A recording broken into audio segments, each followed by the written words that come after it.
Tell me when you hit record. I just did. Okay, come on over. Hello. Uncle Connor, Aunt Amy, Grammy, I'm gonna show you how to plant these ají amarillo peppers. Let's go.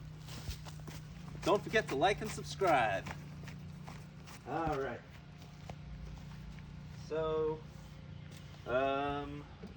here's one. So your pepper should look something like this, and honestly, you can keep it in the container until the leaves reach the edge. That's about a good time to transplant it. So you have a little bit of time. However, you want to get on top of this because they start to grow fast. They get exponentially faster. This thing was planted in February. It's only gotten this big, but it'll easily double in size in the next week or two. Okay, so what you're gonna do, Deep still water. recording? Yeah. All right, so first things first, you need a pot. I told Mom 5-gallon would work. These are bell peppers, but the ají amarillo plant, come on over here, Evie. Oh, come on. It gets very big, much bigger than most pepper plants. Hold up, was that glass? No, it's plastic. Okay, sorry. Hey, get a video of this right here. Just so they know what they're looking at. Don't even zoom. There. Give me it. Zoom out, on bro. Camera. Zoom out, bro. You're gonna make them dizzy. Okay.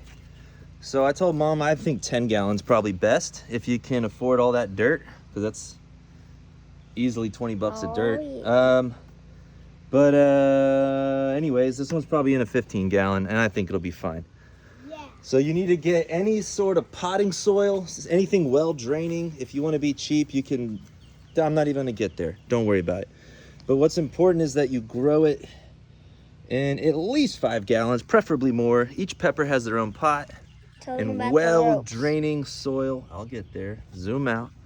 But any potting soil, I would do that.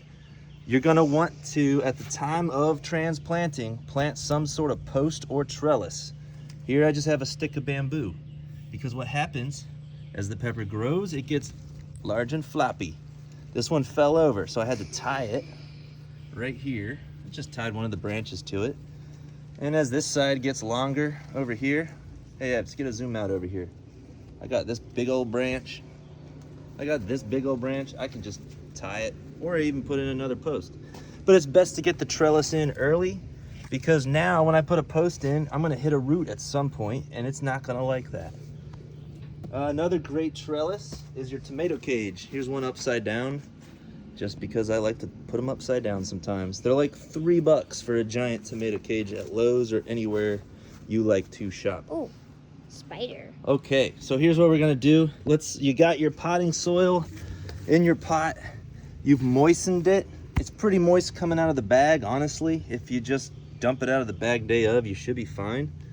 Very, very fine. Yeah, anyways, what you're gonna do, you're gonna get this pot with your pepper in it soaking wet, a little bit at a time. And then you're gonna turn it upside down.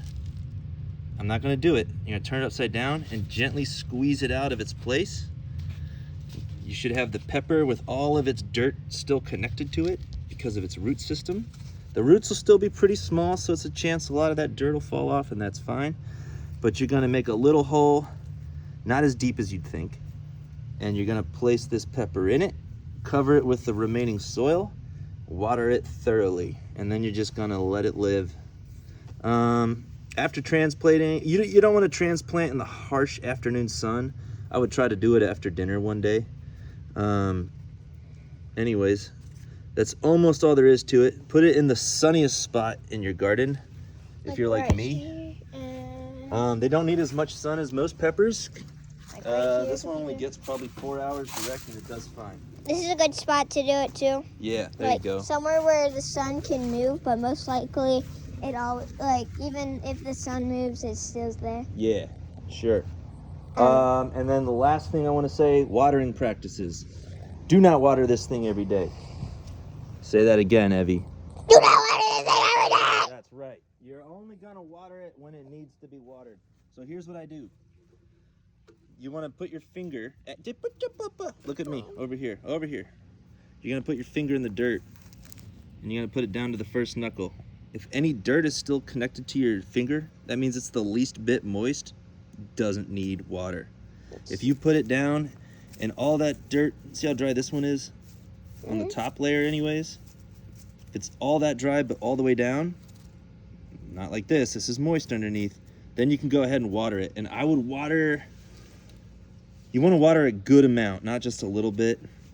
But basically what you want to do is water it a lot when you do water, and then don't water it. You want all the water at the bottom of the pot, so the roots have to reach down to the bottom and they get big and they get healthier. And then you don't have to worry about watering as much. I think this one needs to get watered. And text me for questions. This video's gone long enough. Please don't forget to like and subscribe. That's the only way the YouTube algorithm ever notices me. All right, have a good Mother's Day. Bye.